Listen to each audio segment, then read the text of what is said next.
Dear student उजाला academy में आपका स्वागत है। आज के इस वीडियो में हम बात करेंगे एसएससी जीडी में पूछे जाने वाले बहुत ही इम्पोर्टेंट भौतिक के प्रश्नों पर।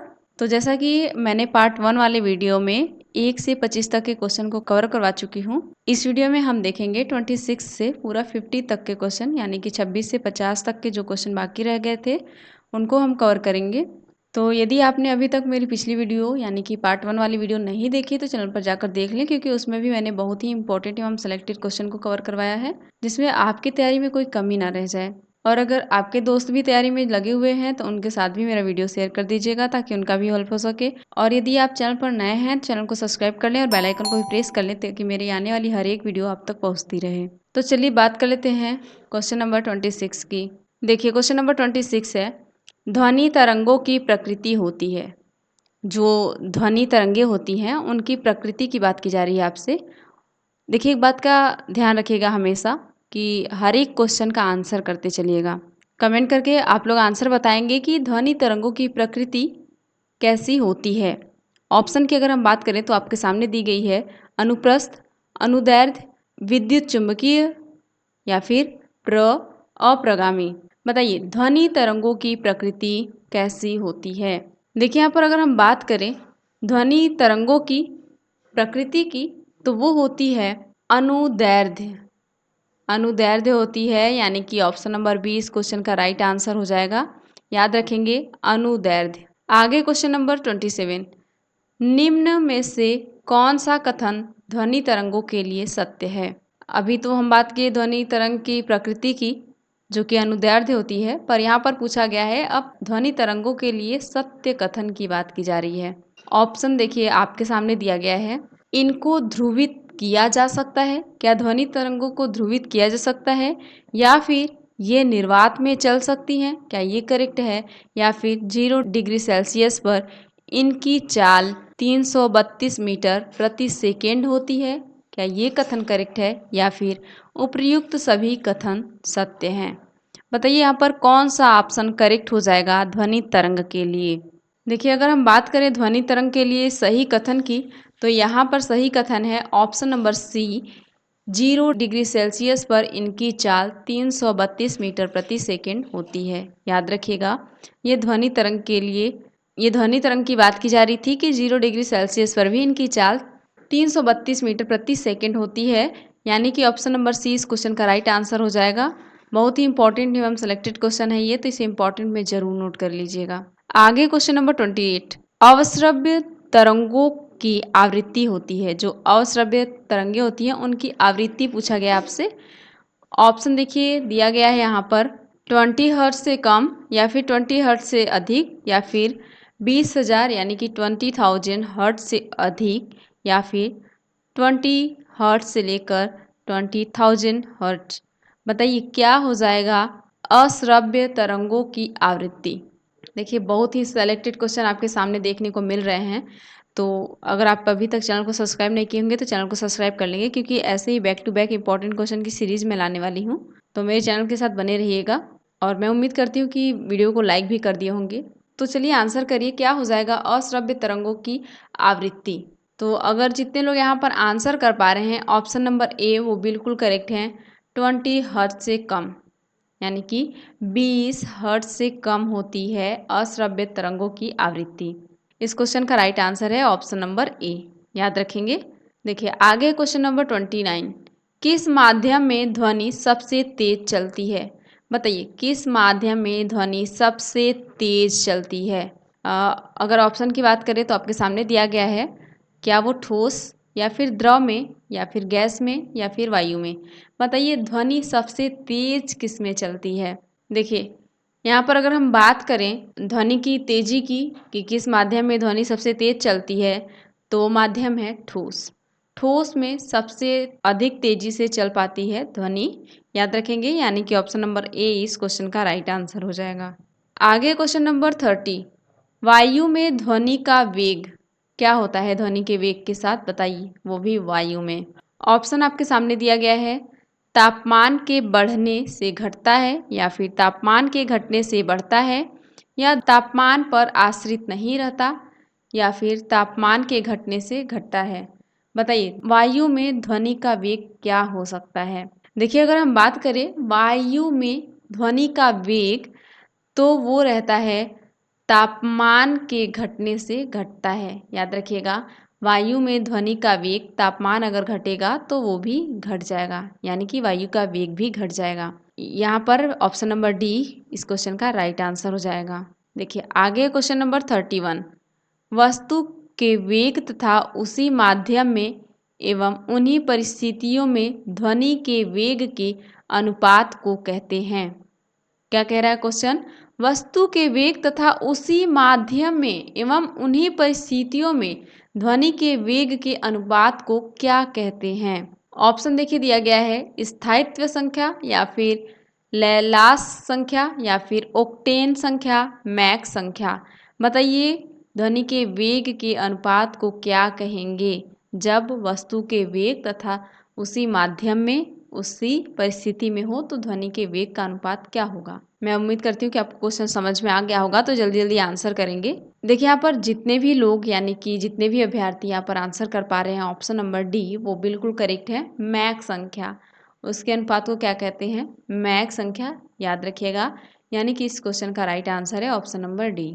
आगे क्वेश्चन नंबर 32, मैक अंकों का प्रयोग वेग के संबंध में किया जाता है। जो मैक अंक होते हैं उनका प्रयोग वेग के संबंध में किया जाता है। किसके संबंध में किया जाता है, क्या वो ध्वनि के या फिर जलयान के या फिर वायुयान के या फिर अंतरिक्ष यान के। बताइए मैक अंकों का प्रयोग किस वेग के संबंध में किया जाता है। तो जितने भी अभ्यर्थी यहाँ पर आंसर कर पा रहे हैं ऑप्शन नंबर सी वो बिल्कुल करेक्ट है, वायुयान के संबंध में। यानी कि मैक अंकों का प्रयोग वायुयान के संबंध में किया जाता है। बहुत ही इंपॉर्टेंट क्वेश्चन है, इसे आप इंपॉर्टेंट में भी नोट कर लीजिएगा, ठीक है। यानी कि इस क्वेश्चन का राइट आंसर है ऑप्शन नंबर सी। आगे क्वेश्चन नंबर 33, ध्वनि की यह विशेषता जो एक मादा ध्वनि को नर ध्वनि में भिन्न करती है क्या कहलाती है। किसकी बात की जा रही है, ध्वनि की उस विशेषता की जो एक मादा ध्वनि को और नर ध्वनि को भिन्न करती है वह क्या कहलाती है। क्या वो तारत्व कहलाएगा या फिर प्रावस्था कहलाएगा या फिर गूढ़ता या फिर प्रबलता। बताइए कि वो भिन्नता क्या कहलाती है। देखिए ध्वनि की वो विशेषता जो होती है जो मादा ध्वनि और नर ध्वनि को भिन्न करती है तो वो क्या कहलाती है। तो यहाँ पर जितने लोग आंसर कर पा रहे हैं ऑप्शन नंबर ए वो बिल्कुल करेक्ट है, तारत्व। क्या कहलाएगा, तारत्व कहलाता है। याद रखेंगे, यानी कि ऑप्शन नंबर ए इस क्वेश्चन का राइट आंसर हो जाएगा। आगे क्वेश्चन नंबर 34, ध्वनि के किस लक्षण के कारण कोई ध्वनि मोटी या पतली होती है। बताइए ध्वनि का वो कौन सा लक्षण होता है जिसके कारण ध्वनि मोटी और पतली होती है। ऑप्शन देखिए दिया गया है यहाँ पर, तीव्रता, तारत, गूढ़ता, इनमें से कोई नहीं। बताइए क्या हो जाएगा करेक्ट आंसर अगर हम बात करें ध्वनि के उस लक्षण की जिसके कारण ध्वनि मोटी या पतली है उसका पता चलता है। तो देखिए यहाँ पर जितने लोग भी आंसर कर पा रहे हैं ऑप्शन नंबर बी वो बिल्कुल करेक्ट है, तारत्व। तारत्व के कारण ही ध्वनि मोटी और पतली होती है। यानी कि ऑप्शन नंबर बी इस क्वेश्चन का राइट आंसर हो जाएगा। याद रखिएगा, तारत्व। आगे क्वेश्चन नंबर 35, पुरुषों की अपेक्षा महिलाओं की आवाज़ अधिक तीक्ष्ण होती है क्योंकि महिलाओं की आवाज़ का ऐसा क्या रीज़न है कि पुरुषों की अपेक्षा महिलाओं की जो आवाज़ होती है वो तीक्ष्ण होती है। वहीं कारण पूछा गया है आपसे। ऑप्शन देखिए दिया गया है, आयाम कम होता है, क्या ये कारण है, या फिर आयाम अधिक होता है, या तारत्व कम होता है, या फिर तारत्व अधिक होता है। बताइए महिलाओं की आवाज़ इतनी तीक्ष्ण क्यों होती है, रीज़न बताएंगे जल्दी से आप लोग कमेंट करके। ऑप्शन मैंने यहाँ पर दे दिया है। तो देखिए अगर हम बात करें पुरुषों की अपेक्षा महिलाओं की आवाज़ की जो कि बहुत ही तीक्ष्ण होती है, तो उसके पीछे का रीज़न ये होता है कि जो महिलाओं की आवाज़ में तारत्व होती है वो अधिक होती है, ठीक है। तारत्व अधिक होने के कारण ही महिलाओं की आवाज़ पुरुषों की अपेक्षा तीक्ष्ण होती है। यानी कि ऑप्शन नंबर डी इस क्वेश्चन का राइट आंसर हो जाएगा। याद रखेंगे। आगे क्वेश्चन नंबर 36, नज़दीक आती रेलगाड़ी की सीटी की आवाज़ बढ़ती जाती है जबकि दूर जाने वाली रेलगाड़ी के लिए यह घटती जाती है। यह घटना का उदाहरण बताइए, उस घटना का उदाहरण क्या है। क्या वो रमन का प्रभाव है या फिर थूल थॉमसन का प्रभाव है या जूल थॉमसन का प्रभाव है या फिर क्राफ्टम प्रभाव है या फिर डॉपलर प्रभाव है। बताइए। जो नज़दीक आती रेलगाड़ी की सीटी की आवाज़ है वो बढ़ती जाती है, जबकि दूर जाने वाली रेलगाड़ी के लिए यह घटती जाती है। तो यह घटना किसका उदाहरण है? यह घटना का उदाहरण क्या है बताइए। तो देखिए जितने भी अभ्यर्थी यहाँ पर आंसर कर पा रहे हैं, ऑप्शन नंबर डी वो बिल्कुल करेक्ट है, डॉपलर का प्रभाव है। ठीक है, यह घटना किसका उदाहरण है? डॉपलर के प्रभाव का, यानी कि ऑप्शन नंबर डी इस क्वेश्चन का राइट आंसर हो जाएगा। आगे क्वेश्चन नंबर 37। स्पष्ट प्रतिध्वनि सुनने के लिए परावर्तक तल व ध्वनि स्रोत के बीच न्यूनतम दूरी होनी चाहिए। अगर आपको स्पष्ट आवाज़ सुनना है किसी की, तो परावर्तक तल और ध्वनि स्रोत के बीच में जो डिस्टेंस होना चाहिए वो कितना होना चाहिए? क्या वो 10 मीटर का डिस्टेंस होना चाहिए या फिर 17 या फिर 24 या फिर 30? बताइए। 10, 17, 24, 30 आपके सामने ऑप्शन रख दिया गया है। बताइए वो न्यूनतम दूरी क्या होनी चाहिए अगर आपको प्रतिध्वनि स्पष्ट सुननी है तब। देखिए यहाँ पर जितने भी अभ्यर्थी ऑप्शन नंबर बी कर रहे हैं आंसर, वो बिल्कुल सही है, 17 मीटर। ये 17 मीटर न्यूनतम दूरी होनी ही चाहिए अगर आपको प्रतिध्वनि स्पष्ट सुनना है तो, यानी कि ऑप्शन नंबर बी इस क्वेश्चन का राइट आंसर हो जाएगा। आगे क्वेश्चन नंबर 38। रडार की कार्यप्रणाली निम्न सिद्धांत पर आधारित होती है। जो रडार की प्रणाली हो वो किन सिद्धांतों पर आधारित होती है? आपसे पूछा गया है। ऑप्शन आपके सामने दिया गया है। रेडियो तरंगों का अपवर्तन, क्या ये सिद्धांत है? या फिर रेडियो तरंगों का परावर्तन, डॉपलर प्रभाव, रमण प्रभाव। बताइए रडार की कार्यप्रणाली निम्न में से किस सिद्धांत पर आधारित है? जल्दी से कमेंट करके इसका आंसर बताएंगे आप लोग, क्या हो जाएगा राइट आंसर। तो देखिए यहाँ पर जितने भी अभ्यर्थी ऑप्शन नंबर बी आंसर कर रहे हैं वो बिल्कुल करेक्ट है, रेडियो तरंगों का परावर्तन।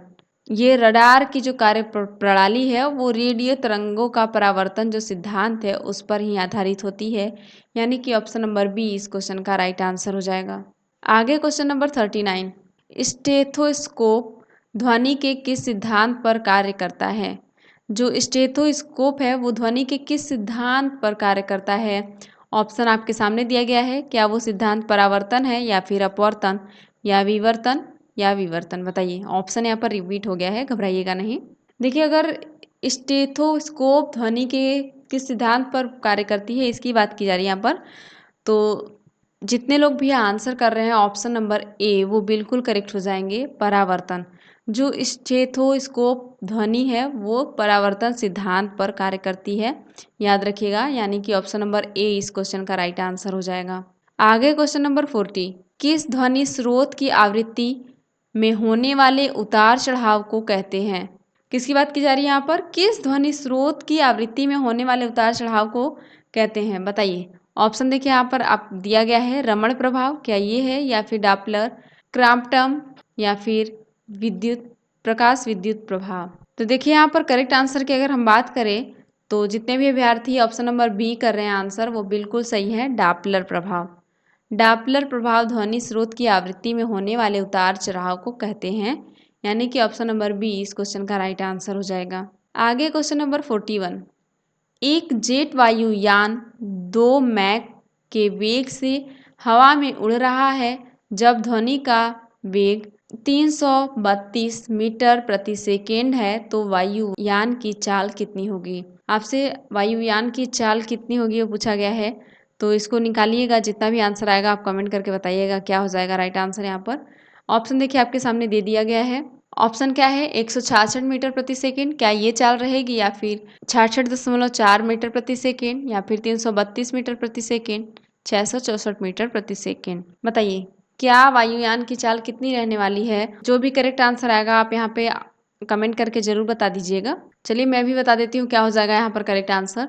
देखिए जितने लोग आंसर कर रहे हैं यहाँ पर ऑप्शन नंबर डी वो बिल्कुल करेक्ट है, 664 मीटर प्रति सेकेंड। आप इसे निकाल कर देख लीजिएगा, 664 मीटर प्रति सेकेंड आपका आंसर आना ही आना चाहिए, यानी कि ऑप्शन नंबर डी इस क्वेश्चन का राइट आंसर हो जाएगा। आगे क्वेश्चन नंबर 42। ध्वनि तरंगे किस माध्यम में नहीं चल सकती हैं? जो ध्वनि तरंगे हैं वो किस माध्यम में नहीं चल सकती हैं? ऑप्शन देखिए दिया है। ठोस माध्यम में या फिर द्रव माध्यम में, गैसीय माध्यम में, निर्वात में।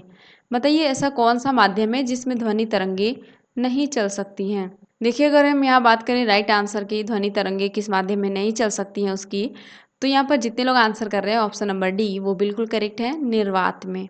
यहाँ पर निर्वात करेक्ट हो जाएगा, यानी कि जो ध्वनि तरंगे होती हैं वो निर्वात माध्यम में नहीं चल सकती हैं, याद रखिएगा। यानी कि ऑप्शन नंबर डी इस क्वेश्चन का राइट आंसर हो जाएगा। और इसे इम्पॉर्टेंट में आप जरूर से जरूर नोट कर लीजिएगा, बहुत ही इंपॉर्टेंट क्वेश्चन है क्योंकि कई बार एग्जाम में रिपीट किया गया है। आगे क्वेश्चन नंबर 43, एकास्टिक विज्ञान है, जो एकास्टिक विज्ञान है वो क्या है, किससे संबंधित है। क्या वो प्रकाश से संबंधित है या फिर ध्वनि से संबंधित है या जलवायु से संबंधित है या फिर धातु से संबंधित है। बताइए एकास्टिक विज्ञान किससे संबंधित है। जल्दी से कमेंट करके आंसर बताएंगे आप लोग यदि आपको आंसर पता है तो। अगर नहीं पता है तो मैं बता ही दूंगी, पर एक बार अपने से आंसर करने की कोशिश जरूर किया करिए। देखिए अगर हम बात करें एकास्टिक विज्ञान की तो वो संबंधित है ध्वनि से। ठीक है, एकास्टिक विज्ञान किससे संबंधित है, ध्वनि से, याद रखेंगे। यानी कि ऑप्शन नंबर बी इस क्वेश्चन का राइट आंसर हो जाएगा। आगे क्वेश्चन नंबर 44, उष्मा यानी कि हीट एक प्रकार की ऊर्जा है जिसे कार्य में बदला जा सकता है। इसका प्रत्यक्ष प्रमाण सबसे पहले किसने दिया। जो उष्मा है वो एक प्रकार की ऊर्जा है, सही बात है, जिसे कार्य में बदला जा सकता है। इसका प्रत्यक्ष प्रमाण सबसे पहले कौन दिया था कि जो ऊर्जा है उसे कार्य में भी बदला जा सकता है। इसका प्रत्यक्ष प्रमाण किसके द्वारा दिया गया था सबसे पहले। ऑप्शन देखिए यहाँ पर दिया गया है, डेवी, क्या ये हैं वो, या फिर रमफोर्ड, सेल्सियस या फिर फ़ारेनहाइट। बताइए क्या हो जाएगा करेक्ट आंसर। अगर जो हीट है एक प्रकार की ऊर्जा है और उसे कार्य में बदला जा सकता है तो इसका प्रत्यक्ष प्रमाण किसने दिया सबसे पहले। जल्दी से कमेंट करके आंसर बताएंगे क्या हो जाएगा करेक्ट आंसर। देखिए अगर हम प्रत्यक्ष प्रमाण की बात करें कि कौन दिया सबसे पहले ऊर्जा के मामले में, जो कि ऊर्जा को कार्य में बदला जा सकता है, तो जितने लोग आंसर कर पा रहे हैं यहाँ पर ऑप्शन नंबर बी वो बिल्कुल करेक्ट है, रमनफोर्ड। रमनफोर्ड जी के द्वारा सबसे पहले प्रत्यक्ष प्रमाण दिया गया था ऊर्जा को कार्य में बदला जा सकता है, यानी कि ऑप्शन नंबर बी इस क्वेश्चन का राइट आंसर हो जाएगा, याद रखिएगा। आगे क्वेश्चन नंबर 45, किस वैज्ञानिक ने सर्वप्रथम बर्फ के दो टुकड़ों को आपस में घिस कर पिघला दिया। अगर बर्फ के दो टुकड़े हैं मान लीजिए और उसे आप आपस में घिसेंगे तो वो पिघलेंगे ही, है ना। तो सबसे पहले ये चीज़ कौन किया था, कौन वैज्ञानिक किए थे बताइए। क्या वो रमफोर्ड के द्वारा किया गया था या फिर जूल के या फिर डेवी या फिर सेल्सियस। बताइए अगर दो टुकड़ों को आपस में घिस कर पिघला दिए थे, ऐसे कौन से सबसे पहले वैज्ञानिक हैं। देखिए अगर हम उस वैज्ञानिक की बात करें जो सबसे पहले बर्फ़ के दो टुकड़ों को आपस में घिस कर पिघला दिए थे तो वो हैं डेवी जी। डेवी याद रखिएगा, ठीक है। यानी कि ऑप्शन नंबर सी इस क्वेश्चन का राइट आंसर हो जाएगा। आगे क्वेश्चन नंबर 46, ताप का एसआई मात्रक। बताइए एसआई मात्रक क्या है ताप का, टेम्परेचर का। क्या वो केल्विन है या फिर सेल्सियस है या फिर सेंटीग्रेड, फ़ारेनहाइट। बताइए ताप का एसआई मात्रक क्या हो जाएगा।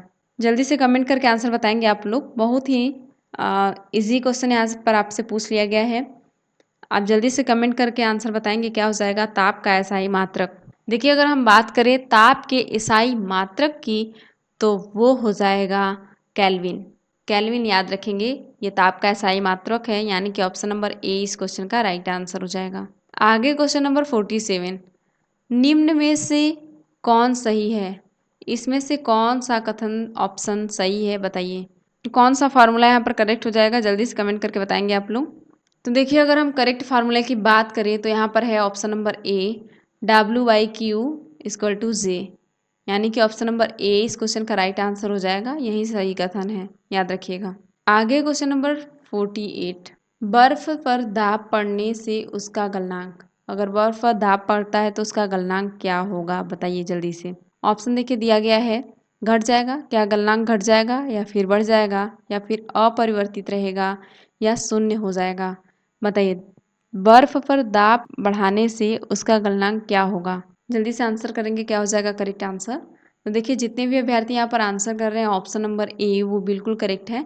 अगर बर्फ पर दाब बढ़ेगा तो गलनांक घट जाएगा, ठीक है, याद रखेंगे। यानी कि ऑप्शन नंबर ए इस क्वेश्चन का राइट आंसर हो जाएगा। आगे क्वेश्चन नंबर 49, पूर्ण विकिरण उत्तापमापी किस सिद्धांत पर आधारित है? जो पूर्ण विकिरण उत्तापमापी है वो किस सिद्धांत पर आधारित है बताइए। क्या वो सीबेक के प्रभाव पर आधारित है, या फिर पेल्टियर के प्रभाव पर, या फिर स्टीफन के नियम पर, या फिर जूल के प्रभाव पर? बताइए पूर्ण विकिरण उत्तापमापी किस सिद्धांत पर आधारित है? जल्दी से कमेंट करके राइट आंसर बताएंगे आप लोग क्या हो जाएगा। तो देखिए, अगर हम बात करें पूर्ण विकिरण उत्तापमापी की किस सिद्धांत पर आधारित है, किस सिद्धांत से आधारित है, तो वो है स्टीफन के नियम पर। किस पे आधारित है? स्टीफन के नियम पर, याद रखेंगे। यानी कि ऑप्शन नंबर सी इस क्वेश्चन का राइट आंसर हो जाएगा। आगे क्वेश्चन नंबर 50, सूर्य का ताप मापा जाता है। जो सूर्य का ताप होता है वो यानी कि टेम्परेचर, वो किससे मापा जाता है? क्या वो प्लैटिनम तापमापी द्वारा नापा जाता है, या फिर गैस तापमापी द्वारा, या फिर पाइरोमीटर तापमापी द्वारा, या फिर वाष्पम दाब तापमापी द्वारा? बताइए जो सूर्य का टेम्परेचर होता है यानी कि ताप होता है वो किसके द्वारा मापा जाता है? जल्दी से कमेंट करके आंसर बताएंगे इसका क्या हो जाएगा राइट आंसर। देखिए, अगर हम बात करें सूर्य के ताप की यानी कि टेम्परेचर के मापने की, तो वो मापा जाता है पाइरोमीटर तापमापी द्वारा। यानी कि ऑप्शन नंबर सी इस क्वेश्चन का राइट आंसर हो जाएगा, पाइरोमीटर तापमापी द्वारा। ठीक है, मैं उम्मीद करती हूँ आपको सभी क्वेश्चन अच्छे लगे होंगे, क्वेश्चन के लेवल अच्छे लगे होंगे। एक बात का ध्यान रखिएगा कि आपके एग्ज़ाम में ये सभी क्वेश्चन कई बार पूछे जा चुके हैं, इसलिए मैंने इस वीडियो में सिलेक्ट किया था। तो एक भी क्वेश्चन को मिस मत करिएगा। अगर नहीं समझ में आया तो दोबारा से वीडियो को वॉच करिएगा और समझने की कोशिश करिएगा। और मैं उम्मीद करती हूँ कि आप पार्ट 1 भी वीडियो देख लिए होंगे, क्योंकि उसमें भी बहुत ही इंपॉर्टेंट एवं सेलेक्टेड क्वेश्चन मैंने कवर करवाया है। तो अगर नहीं देखे तो अभी चैनल पर जाइए, पार्ट 1 वाला भी वीडियो देख लीजिए और पार्ट 2 को भी अच्छे से समझ लीजिए। और यदि चैनल पर नए हैं, चैनल को सब्सक्राइब नहीं किए हैं, तो चैनल को सब्सक्राइब भी कर लीजिएगा और बेल आइकन को भी प्रेस कर लीजिएगा, ताकि आने वाली मेरी हर एक वीडियो आप तक पहुँचती रहे। तो चलिए फिर मैं मिलती हूँ आपसे नेक्स्ट वीडियो में, तब तक के लिए टाटा बाय बाय।